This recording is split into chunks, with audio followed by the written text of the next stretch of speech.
The work energy relationship. The definition of work and energy indicates that a relationship exists between them. As a reminder, energy was defined as the capacity to do work. The definition of work included this statement: it is the mean by which energy is transferred from one object or system to another. The unit of measure for work and energy was joules, the same for each quantity.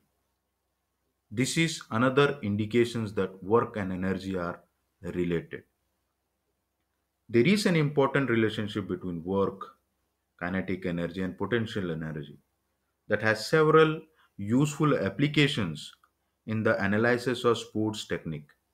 Considered an arrow about to be fired horizontally from a bow, and assume that a constant horizontal force is exerted on the arrow from the moment the archer releases it until it loses contact with the string.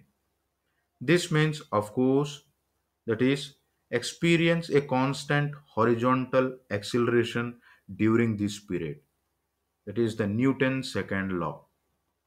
Immediately before the bowstring is released, the arrow is at rest and therefore possesses no kinetic energy. Then, when the archer releases the bowstring, work is done on the arrow until it loses contact with the string, by which time it has come to possess a certain amount of kinetic energy. The left hand side is equal to the work done on the arrow by bowstring, and the right hand side is the kinetic energy that the arrow possesses as it leaves the bow.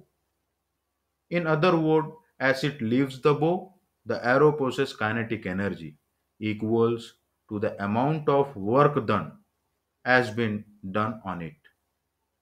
This process outlined here is essential reverse during the final stage of arrow's motion, when the arrow hits the target and give up all the kinetic energy that is possessed just before the impact. The arrow give up the remaining kinetic energy to do an equal amount of work on the target. The last fact was important implication in such activity as catching and landing.